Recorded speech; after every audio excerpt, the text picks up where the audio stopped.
So once again we're back out pedaling for the pot, and tonight we're going to be catching rabbits with one long net.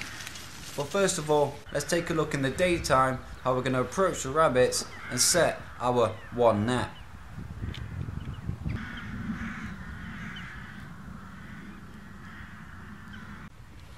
So as you can see, there's enough rabbit damage on this small farm, and a hidden bolt hole could present a danger to these horses.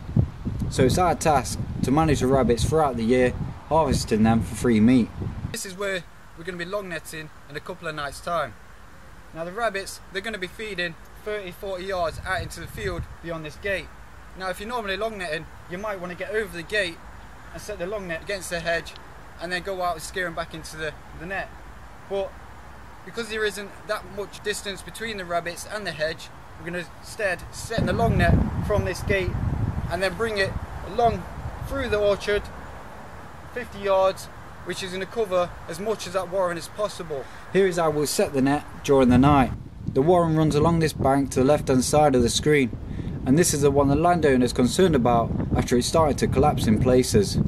The hedge to the right of the screen doesn't have any warrens beneath it, and the rabbits will only pass through it to feed in the next field. Now the net we're using is made from 6-head nylon twine, and it's fixed to these poles, which enables us to run the net out very quickly. But we must use all our field craft to outwit these bunnies. And it helps to have a second person working with you who can help go along the net. It'll just save me the job of coming back across the net. And so if that second person's there helping you out, as you're running the net out, they can come along, set the net at the perfect height, make sure your poles are in the right place and are nice and sturdy enough to take the weight of the rabbit as it hits the net. After running the net out, I'll carry on in the same direction to get right behind the rabbits before getting into the field and flushing them towards the net. We'll have to tap the hedge after to make sure none of the bunnies though are sitting beneath the hedge. So hopefully you have an idea how we're going to attempt to long net these rabbits within this warren in a couple of nights time. Take it easy. Now I can cycle with that and it's not going to come off. Easy peasy, lemon squeezy. Well, I'm back out again with Mikey from the SSC. Tonight we're going to be long netting for rabbits on top of the mission. The only thing is it's a full moon. Thankfully we do have some wind.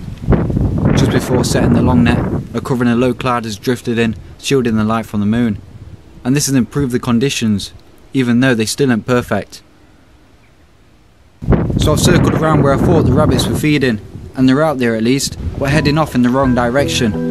I just hope I haven't come into the field too early and scared them off. But still, I zigzag through the field, heading towards the net, and I ain't concerned how much noise I make, as I want to get these rabbits moving quickly.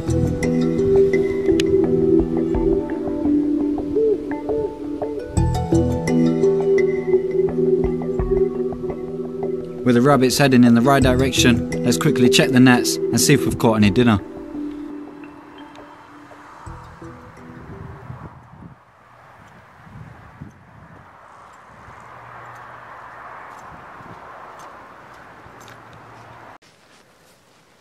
There we go.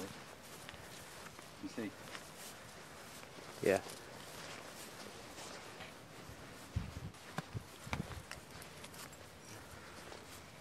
Move that out. Say Chidham.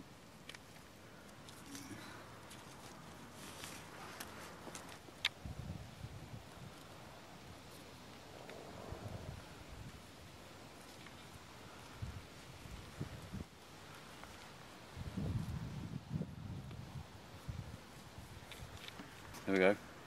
Been out, long nets, practice the art of long nets.